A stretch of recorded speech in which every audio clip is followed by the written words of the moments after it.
जय श्री कृष्णा, राधे राधे। आप सभी भक्तों का आपके अपने YouTube चैनल श्री कृष्ण दीवानी में हार्दिक स्वागत है। आज आप सुन रहे हैं माघ महात्म्य के 16वें दिन की कथा। पिछले अध्याय की कथा में हम सब ने श्रवण किया था कि किस प्रकार महर्षि वशिष्ठ जी ने राजा दिलीप को गृहस्थ आश्रम धर्म के लक्षण बतलाए थे, जिसमें उन्होंने कहा था ब्रह्मा मुहूर्त में उठकर किस प्रकार से धर्म और अर्थ का चिंतन करना है, प्रभु का स्मरण किस प्रकार करना है, मल मूत्र का त्याग कहाँ और किस दिशा की तरफ मुख करके करना चाहिए, शौच और मल त्याग के क्या विधि विधान है, वह सब आपने श्रवण किए थे। तदंतर महर्षि वशिष्ठ जी ने राजा दिलीप को बताया कि दंत धावन कैसे करना है, दातुन करते समय कौन से मंत्र का उच्चारण करना चाहिए, स्नान कैसे करें, भगवान सूर्य को अर्घ्य देने के मंत्र और उनके पूजन की विधि। कल की कथा में हम सब ने इसी का श्रवण किया था। आज हम उससे आगे की कथा का श्रवण करेंगे। तो आइए सर्वप्रथम भगवान का स्मरण करते हुए आप सभी मेरे साथ बोलिए, श्री लक्ष्मी नारायण भगवान की जय, श्री राधा कृष्णाभ्याम नमो नमः, भगवान शंकर माता पार्वती की जय। जय जय सिया राम, जय जय सीताराम। महर्षि वशिष्ठ जी राजा दिलीप से कहते हैं कि संध्या काल में गुरु के चरणों को तथा भूमि देवी को प्रणाम करें। जो द्विज प्रतिदिन श्रद्धा और विधि के साथ संध्या उपासना करता है, उसे तीनों लोकों में कुछ भी अप्राप्य नहीं है। संध्या समाप्त होने पर आलस्य को छोड़कर होम करें, कोई भी दिन खाली न जाने दें, प्रतिदिन कुछ न कुछ अवश्य दान करें। हे राजन, यह तो दिन के प्रथम भाग का कृत्य बतलाया गया है। अब तुम दूसरे भाग का श्रवण करो। दूसरे भाग में वेदों का स्वाध्याय किया जाता है। स्मिधा, फूल और कुश आदि के संग्रह का भी यही समय है। दिन के तीसरे भाग में न्यायपूर्वक कुछ दान का उपार्जन करें। शरीर को कलेश दिए बिना ही देव इच्छा से जो उपलब्ध हो सके उतने का ही अर्जन करें। ब्राह्मण के 6 कामों में से 3 कर्म उसकी जीविका के साधन हैं। यज्ञ कराना, वेद पढ़ाना और शुद्ध आचरण वाले यजमान से दान लेना, यह 3 कर्म उसकी जीविका के साधन हैं। दिन के चौथे भाग में पुनः स्नान करें। प्रातःकाल संध्या वंदन के पश्चात कुश के आसन पर बैठें और दोनों हाथों में कुश लेकर अंजलि बांधकर ब्रह्मा यज्ञ की पूर्ति के लिए यथाशक्ति स्वाध्याय करें। उस समय ऋग्वेद, सामवेद, अर्थवेद और यजुर्वेद के मंत्रों का जप करना चाहिए। फिर देवता, ऋषि और पितरों का तर्पण करें। देवताओं का तर्पण करते समय यज्ञोपवीत को बाएं कंधे पर रखें। ऋषि तर्पण करते समय उस यज्ञोपवीत को गले में माला की भांति कर लें और पितृ तर्पण में जनेऊ को दाएं कंधे पर रखें। जनेऊ को ही यज्ञोपवीत कहा जाता है। पितरों का तर्पण करते समय उनको देव तीरथ, प्रजापति तीरथ और पितृ तीरथ से ही जल देना चाहिए। इसके बाद संपूर्ण भूतों को जल दें। मध्याह्न काल में आपो हिष्ठा इस मंत्र से अपने मस्तक को सींचकर आपह पुनंतु इस मंत्र से अभिमंत्रित किए हुए जल का आचमन करें। तत्पश्चात दोनों हाथों से जल लेकर गायत्री मंत्र को पढ़ते हुए सूर्य को एक बार अर्घ्य दें और उसके बाद गायत्री का जप करें। गायत्री मंत्र के द्वारा यथाशक्ति सूर्य का उपस्थान करके उनकी प्रदक्षिणा और नमस्कार के बाद आसन पर बैठ जाएं और जल के देवताओं को नमस्कार करके एकाग्रचित मन होकर अब घर को जाएं। इस प्रकार जप यज्ञ के अनंतर देवताओं की पूजा करें। ब्राह्मण को सूर्य, दुर्गा, श्री विष्णु, गणेश और शिव इन 5 देवताओं की पूजा करनी चाहिए। उसके बाद 5 महायज्ञों का अनुष्ठान करें। फिर भूत बलि, काक बलि और कुकर बलि आदि देते हुए निम्नांकित मंत्र का पाठ करें। इस प्रकार से कहें, देवता, मनुष्य, पशु पक्षी, सिद्ध, यक्ष, नाग, दैत्य, प्रेत, पिशाच और सब प्रकार के सर्प जो मुझसे अन्न लेने की इच्छा रखते हों, वे यहाँ पर आकर मेरे द्वारा दिए हुए इस अन्न को ग्रहण करें। यो कहकर सब प्राणियों के लिए पृथक पृथक बलि दें। तत्पश्चात विधि पूर्वक आचमन करके प्रसन्नचित होकर द्वार पर बैठें और बड़ी ही श्रद्धा के साथ किसी अतिथि के आने की प्रतीक्षा करें। गोदोहन काल तक प्रतीक्षा करने के बाद यदि भाग्यवश कोई अतिथि आ जाए तो यथाशक्ति अन्न और जल देकर देवताओं की भांति उस अतिथि की भक्ति पूर्वक पूजा करें। सन्यासी और ब्रह्मचारी को विधि पूर्वक सभी व्यंजनों से युक्त रसोई में से जो अभी उपयोग में न लाई गई हो उसमें से अन्न निकालकर भिक्षा दे। सन्यासी और ब्रह्मचारी ये दोनों ही बनी हुई रसोई के स्वामी अर्थात प्रधान अधिकारी हैं। सन्यासी के हाथ में पहले जल दें और फिर अन्न दें, उसके बाद पुनः जल दें। ऐसा करने से वह भिक्षा का अन्न मेरु के समान और जल के समुद्र के तुल्य फल देने वाला होता है। जब भी घर में कोई सन्यासी आए, कोई भिक्षुक आए, सदैव ऐसा करें, उसे इस प्रकार से भिक्षा दें। जो मनुष्य सन्यासी को सत्कार पूर्वक भिक्षा देता है उसे गौदान के समान पुण्य होता है, ऐसा भगवान यम का कथन है। माता, पिता, गुरु, बंधु, गर्भिणी स्त्री, वृद्ध, बालक और आए हुए अतिथि जब भोजन कर लें, उसके बाद घर का मालिक गृहस्थ पुरुष लिपे पुते पवित्र स्थान में हाथ पैर धोकर बैठ जाए और पूर्वाभिमुख होकर भोजन करें। भोजन करते समय वाणी को संयम में रखकर मौन रहे। दोनों हाथ, दोनों पैर और मुख, इन पांचों को धोकर ही भोजन करना चाहिए।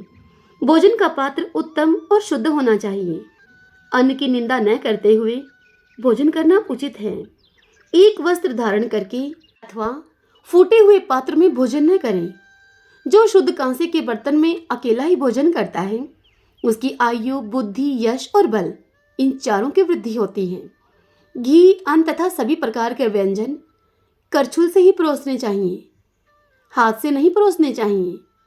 भोजन में से पहले कुछ अन्न निकालकर धर्मराज और चित्रगुप्त को बलि दें, अर्थात भोजन की थाली परोसे जाने के बाद उसमें से खाने वाला व्यक्ति धर्मराज और चित्रगुप्त के निमित्त 2 ग्रास बाहर निकाल दे अलग बर्तन में, तदंतर भोजन ग्रहण करें। फिर संपूर्ण भूतों के लिए अन्न देते हुए इस मंत्र का उच्चारण करें। कहें कि जहां कहीं भी रहकर भूख प्यास से पीड़ित हुए प्राणियों की तृप्ति के लिए यह अन्न और जल प्रस्तुत हैं, यह उनके लिए सुखपूर्वक अक्षय तृप्ति का साधन हो। परोसे हुए भोजन में मन को लगाकर पहले मधुर रस को ग्रहण करें, अर्थात शुरू के ग्रास मीठे खाएं, बीच में नमकीन और खट्टी वस्तुएं खाएं, उसके बाद कड़वे और तिक्त पदार्थों को ग्रहण करें। पहले रसदार चीजें खाएं, बीच में गरिष्ठ अन्न का भोजन करें और अंत में पुनः द्रव पदार्थ ग्रहण करें। इससे मनुष्य कभी भी बल और आरोग्य से हीन नहीं होता। सन्यासी को 8 ग्रास, वनवासी को 16 ग्रास और गृहस्थ को 32 ग्रास भोजन करने चाहिए। ब्रह्मचारी के लिए ग्रासों की कोई नियत संख्या नहीं है। द्विज को उचित है कि वह शास्त्र विरुद्ध अक्षय भोज्य आदि पदार्थों का सेवन न करें। सूखे और बासी अन्न को भोजन करने के योग्य नहीं बतलाया गया है। भोजन करने के बाद शास्त्र में बताई गई विधि से आचमन करके एकाग्रचित होकर हाथ और मुंह की शुद्धि करें। मिट्टी और जल से खूब मल कर धोएं हाथों को। तदंतर कुल्ला करके दांतों के भीतरी भाग का, उनकी संधियों का तिनके आदि की सहायता से शोधन करें। फिर आचमन करके पात्र को हटा दें, उस झूठी थाली को एक तरफ रख दें और कुछ भीगे हुए हाथ से मुख और नासिका का स्पर्श करें। हथेली से नाभि का स्पर्श करें। तत्पश्चात शुद्ध एवं शांतचित होकर आसन पर बैठें और अपने इष्ट देव का स्मरण करें। उसके बाद पुनः आचमन करके तांबूल भक्षण करें। भोजन करके बैठा हुआ पुरुष विश्राम करने के बाद कुछ देर तक ब्रह्मा का चिंतन करे। दिन के 6ठे और 7वें भाग को सन्मार्ग आदि के अविरुद्ध उत्तम शास्त्र आदि के द्वारा मनोरंजन और इतिहास पुराणों का पाठ करके व्यतीत करें। 8वें भाग में जीविका के कार्य में संलग्न रहे और उसके बाद पुनः बाह्य संध्या, साय संध्या का समय हो जाता है। जब सूर्य अस्ताचल के शिखर पर पहुंच जाए तब हाथ पैर धोकर हाथ में कुश लेकर एकाग्रचित होकर सायंकालीन संध्या उपासना करें। सूर्य के रहते रहते ही पश्चिम संध्या प्रारंभ करें। उस समय सूर्य का आधा मंडल ही अस्त होना चाहिए। प्राणायाम करके जल देवता संबंधित मंत्रों का उच्चारण करें। फिर सायंकाल में अग्निश्चय, महामन्युश्चय इत्यादि मंत्र के द्वारा और सवेरे सूर्यश्चय, महामन्युश्चय इत्यादि मंत्र के द्वारा आचमन करें। साय संध्या में पश्चिमाभिमुख होकर बैठकर मौन तथा एकाग्रचित होकर रुद्राक्ष की माला लें। तारों के उदय होने तक प्रणव और व्याहृतियों के सहित गायत्री मंत्र का जप करें। फिर वरुण देवता संबंधनी ऋचाओं से सूर्योपस्थान करके प्रदक्षिणा करते हुए प्रत्येक दिशा और दिक्पाल को पृथक पृथक नमस्कार करें। इस प्रकार सायंकाल की संध्या उपासना करके अग्निहोत्र करने के बाद कुटुंब के अन्य लोगों के साथ भोजन करें। भोजन की मात्रा अधिक नहीं होनी चाहिए। भोजन के कुछ काल के बाद शयन करें। सायंकाल और प्रातः काल में भी बलि वैष्णोदेव करना चाहिए। स्वयं भोजन न करना हो तो भी बलि वैष्णोदेव का अनुष्ठान सदा ही करें, अन्यथा पाप का भागी होना पड़ता है। यदि घर पर कोई अतिथि आ जाए तो गृहस्थ पुरुष अपनी शक्ति के अनुसार उसका यथोचित सत्कार करें। रात में भोजन के बाद हाथ पैर आदि धोकर गृहस्थ मनुष्य कोमल शैया पर सोने के लिए जाए। शैया पर तकिए का होना आवश्यक है। अपने घर में सोना हो तो पूर्व दिशा की ओर सिरहाना करें। ससुराल में सोना हो तो दक्षिण दिशा की ओर सिरहाना करना चाहिए। परदेश में गया हुआ मनुष्य पश्चिम दिशा की ओर सिर करके सोए और उत्तर की ओर सिरहाना करके कभी नहीं सोना चाहिए। सोने से पहले रात्रि सूक्त का जप और सुखपूर्वक शयन करने वाले देवताओं का स्मरण करें। फिर एकाग्रचित होकर अविनाशी भगवान विष्णु को नमस्कार करके रात्रि में शयन करें। अभी बताए जाने वाले यह 5 मुनि रात्रि को सुखपूर्वक शयन कराने वाले हैं। ध्यानपूर्वक सुनिए इनके नाम: अगस्त्य, माधव, महाबली, मुचकुंद, कपिल तथा आस्तिक मुनि। ये 5 सुखपूर्वक रात्रि में शयन कराने वाले हैं। मांगलिक वस्तुओं से भरे हुए जलपूर्ण कलश को सिरहाने की ओर रखकर वरुण देवता संबंधित वैदिक मंत्रों से अपनी रक्षा करके सोएं। ऋतुकाल में पत्नी के साथ समागम करें। सदा ही अपनी स्त्री से ही अनुराग रखें। पत्नी के स्वीकार करने पर रति की इच्छा से उसके पास जाएं। पर्व के दिन उसका स्पर्श न करें। रात्रि के पहले और पिछले प्रहर को वेदाभ्यास में व्यतीत करें और बीच के दोनों पहरों में शयन करें। ऐसा करने वाला पुरुष ब्रह्म स्वरूप हो जाता है। इस कथा में अभी जो कुछ बतलाया गया है वह सारा कर्म गृहस्थ को प्रतिदिन करना चाहिए। यही गृहस्थ आश्रम का लक्षण है। इतनी बात बताकर महर्षि वशिष्ठ जी राजा दिलीप से आगे कहते हैं कि हे राजन, संपूर्ण वेदोक्त सदाचार से युक्त यह गृहस्थ आश्रम का लक्षण मैंने तुमको संक्षेप से बतला दिया है। अब तुम पतिव्रताओं के लक्षण सुनो। हरिओम तत्सत। श्री लक्ष्मी नारायण भगवान की जय। आइए भगतजनों, अब हम माघ स्नान की आज की कहानी का श्रवण करते हैं। नगर बसेरे की कथा। सभी बोलिए विष्णु भगवान की जय। एक जाट था, एक भाट था। दोनों गहरे मित्र थे। जाट चला अपनी बहन के और भाट चला अपने सासरे। रास्ते में कुएं की पाल पर दोनों बैठ गए। जाट बोला अपने मित्र से कि आ भाई भाट, नगर बसेरा कर ले। तब भाट उसे बोला कि मैं तो ससुराल जा रहा हूँ, वहां जाने पर मेरी खूब खातिर होगी, तू ही कर ले नगर बसेरा। यह कहकर भाट अब चल दिया। अब उधर जाट नगर बसेरा करने लगा। जाट कुएं की पाल पर बैठकर पानी की एक घंटी लेकर चावल के दाने हाथ में लेकर अब नगर बसेरा करने लगा और ऐसे कहने लगा कि नगर बसेरा जो करे सो मलमल धोवे पाँव, ताता मांडा लापसी देगी मेरी माँ, माँ ना देगी माऊसी, देगी द्वारका का वास, मीठा मीठा ग्रास वृंदावन का वास, 5 कुल्ठी छठी रास, मेरा जीवड़ा श्री कृष्ण के पास, डालू पानी हो जाएगी, झट से निकल जाए मेरा जी। और इस प्रकार से वह जाट कहकर नगर बसेरा करने लगा और फिर वह अपनी बहन के घर चल पड़ा। चलते चलते जाट अब अपनी बहन के घर पहुंचा। वहां बहन ने अपने भाई की खूब खातिरी की। अपने भाई को उस बहन ने भूरा चावल जिमाए और उससे खूब बातचीत की। उधर जब भाट अपनी ससुराल पहुंचा तो ससुराल में उसे आग लगी हुई पाई। आग बुझाते बुझाते, राख उठाते उठाते अब उसके हाथ और मुंह दोनों ही काले हो गए। न ही उसे रोटी मिली और न ही किसी ने पानी की पूछी। जब पड़ोसन आई तब पड़ोसन ने जवाई को आया हुआ पाया। तब वह कहने लगी कि जवाई आया है, उसकी भी कुछ पूछ कर लो, अपने ही कामों में लगे हुए हो, कुछ जवाई की भी खातिरी कर दो। तब सास कहने लगी क्या करूं, मेरा तो टापड़ा जल गया है। यह सुनकर अब पड़ोसन ने ही उस जवाई को, उस भाट को एक रोटी और छाछ पकड़ा दिया। अब भाट ने वह छाछ और रोटी खा ली। अब रास्ते में शाम के समय दोनों दोस्त फिर से मिले। तब दोनों एक दूसरे से कहने लगे कि कहो भाई, कैसा रहा सब। तब भाट कहने लगा अपने मित्र जाट से, तुम्हें क्या बताऊं मैं, जब मैं अपनी ससुराल पहुंचा, आग को बुझाते बुझाते मेरे हाथ भी काले और मेरा मुंह भी काला। न किसी ने रोटी की पूछी, न ही पानी की पूछी। यह सुनकर जाट बोला कि मेरी तो मेरी बहन के घर में खूब खातिरी हुई। मैंने कहा था ना कि नगर बसेरा कर ले, पर तूने मेरी एक न सुनी। कोई बात नहीं, आ अब कर ले नगर बसेरा। यह सुनकर भाट फिर से बोला कि मैं अब भी नहीं करूं, क्योंकि मेरी तो मौसी है। पता नहीं देर से पहुंचूंगा तो रोटी देगी या नहीं। तेरी तो माँ है, तेरे लिए वह दही की छछूली और चूरमा की पिंडी तैयार रखेगी। अपने मित्र जाट को ऐसा बोलकर वह भाट अब वहां से चला गया। उसने नगर बसेरा नहीं किया और जाट ने वहां बैठकर पुनः नगर बसेरा किया।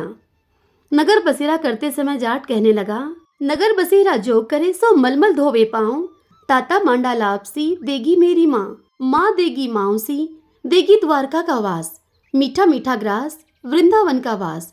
5 कुल्ठी छठी रास, मेरा जीवड़ा श्री कृष्ण के पास। डालू पानी हो जाए घी, झट से निकल जाए मेरा जी। इतना कहकर वह जाट नगर बसेरा करके अब वहां से चल पड़ा। जैसे ही वह जाट घर पहुंचा, जाट की मौसी ने उसका खूब लाडचाव किया। और जब उधर भाट अपने घर गया तो उनकी भैंस खो गई। भाट को घर आया हुआ देखकर उसका पिता एक लाठी उठाए और एक लाठी धरे और फिर भाट से वह बोला कि ससुराल गया तो वहां तुमने आग लगा दी और यहाँ आया है तो तूने भैंस खो दी। जा पहले भैंस खोज कर ला, तभी तुझे रोटी पानी मिलेगी। अब भाट को सारा दिन हो गया भैंस को ढूंढते ढूंढते, पर उसे भैंस नहीं मिली। बाजार में भैंस को ढूंढते हुए अब दोबारा से भाट अपने मित्र जाट से मिला। तब जाट ने फिर से पूछा, क्या खबर है भाई। तब भाट कहने लगा कि वहां गया तो वहां आग लगी हुई पाई और यहाँ आया हूं तो यहाँ हमारी भैंस खो गई है। उसी समय से ही ढूंढ रहा हूं, मेरी रोटी पानी का तो कोई ठिकाना नहीं है। तब जाट अपने मित्र से कहने लगा कि मैंने तो तुझसे पहले ही कहा था नगर बसेरा कर ले। यह सुनकर भाट बोला कि तेरे नगर बसेरे में इतने गुण हैं तो आ कर ले नगर बसेरा। तब फिर दोनों नगर बसेरा करने लगे। जाट कहने लगा, नगर बसेरा जो करे सो मलमल धोवे पाँव, ताता मांडा लापसी देगी मेरी माँ। माँ देगी माउसी, देगी द्वारका का वास, मीठा मीठा ग्रास वृंदावन का वास। 5 कुल्ठी छठी रास, मेरा जीवड़ा श्री कृष्ण के पास। डालू पानी हो जाएगी, झट से निकल जाए मेरा जी। इस प्रकार से बोलकर उन दोनों ने नगर बसेरा किया, फिर अपने अपने रास्ते हो लिए। अब भाट भैंस को ढूंढता हुआ जा रहा था। भाट को अब रास्ते में भैंस मिल गई। वह भैंस को लेकर अपने घर को गया। यह देखकर उसकी माँ भाट के पिताजी से कहने लगी कि तुमने आते ही लड़के को घर से निकाल दिया। सारा दिन हो गया मेरे बच्चे को भूखा मरते मरते। और फिर भाट की माँ ने ऐसा बोलकर भाट को खूब अच्छी तरह से जिमाया और फिर उन्होंने सारी नगरी में यह ढिंडोरा पिटवा दिया कि हर कोई कार्तिक में और पियर सासरे आते जाते समय नगर बसेरा करें। सभी बोली श्री लक्ष्मी नारायण भगवान की जय।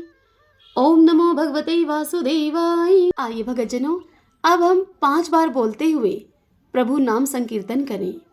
श्री कृष्ण गोविंद हरे मुरारी, हे नाथ नारायण वासुदेव। श्री कृष्ण गोविंद हरे मुरारी, हे नाथ नारायण वासुदेव। श्री कृष्ण गोविंद हरे मुरारी, हे नाथ नारायण वासुदेव। श्री कृष्ण गोविंद हरे मुरारी, हे नाथ नारायण वासुदेव। श्री कृष्ण गोविंद हरे मुरारी, हे नाथ नारायण वासुदेव। सभी बोलिए श्री राधा कृष्ण भ्यम नमो नमः। ओम नमो भगवते वासुदेवाय। भक्तजनों, आशा करती हूँ आज की यह महात्म्य की कथा आप सभी को पसंद आई होगी। यदि ऐसा हो तो इस वीडियो को आप लाइक करें, अपने अपनों के साथ शेयर करें और कमेंट बॉक्स में ओम नमो भगवते वासुदेवाय लिखें। और यदि अभी तक आपने हमारे इस चैनल श्री कृष्ण दीवानी को सब्सक्राइब नहीं किया है तो आप जरूर करें। बेल आइकन के बटन को भी प्रेस कर लीजिएगा। हरे कृष्णा।